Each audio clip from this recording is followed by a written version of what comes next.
Right? Most people lie in order to have the interlocutor believe something else.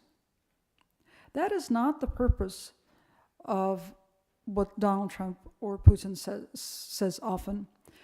Take, for example, when Russia invaded Ukraine and Putin was maintaining that there were no Russian troops on the ground in Ukraine. It had been documented that there were Russian troops on the ground in Ukraine. It was the obvious truth. And yet Putin kept insisting that there were no Russian troops in Ukraine. And then about a year and a half later, he just casually reversed himself and said, of course, there are Russian troops in Ukraine. Now, the dire nature of the conversation is a little different here, but it is quite serious. When Trump talks about the illegal immigrants, and I use those words in quotes, who ostensibly voted in the election and cost him the popular vote. Even the New York Times, and this is the silver lining to some of this, even the New York Times has finally gotten mad enough to actually use the word LIE in its headline.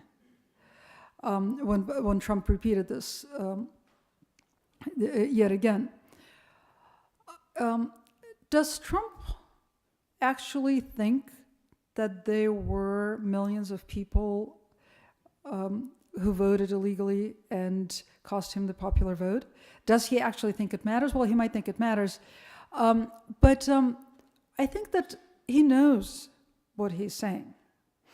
And I think that the way that he's using language is similar to Putin's in that it's a power play, right? He's asserting his right to say whatever the hell he wants. And what are you going to do about it? It's a bully tactic. It's actually familiar to some of us from, playgrounds or schools a long time ago or not such a long time ago.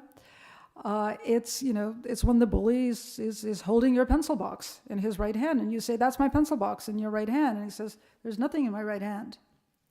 It's that kind of interaction. It's that primitive, but it's also that powerful. A reason that I think it's important to understand, other than, it's a curious phenomenon, is that it actually demands something different from the media.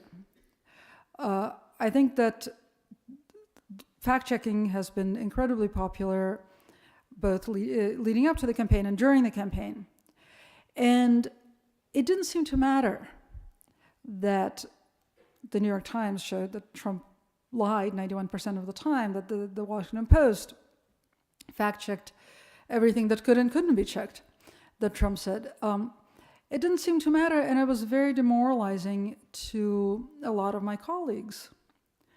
There were many people that I talked to in the days after the election who felt like not only had someone who they felt and feel is an existential threat won the election, not only had they not called it, not only had they failed to imagine it, but it actually felt like there was no reason for the profession anymore. That nothing that we did mattered, because you could report all the facts in the world, you could fact check him, up, down, and sideways. You could risk jail to publish a 20-year-old tax return, and nothing mattered. I think that fact-checking may not be the recipe. Fact-checking is important, but there is a difference between facts and truth. And the truth of the matter, the truth must be based on facts and must include facts, but the truth is bigger than the facts.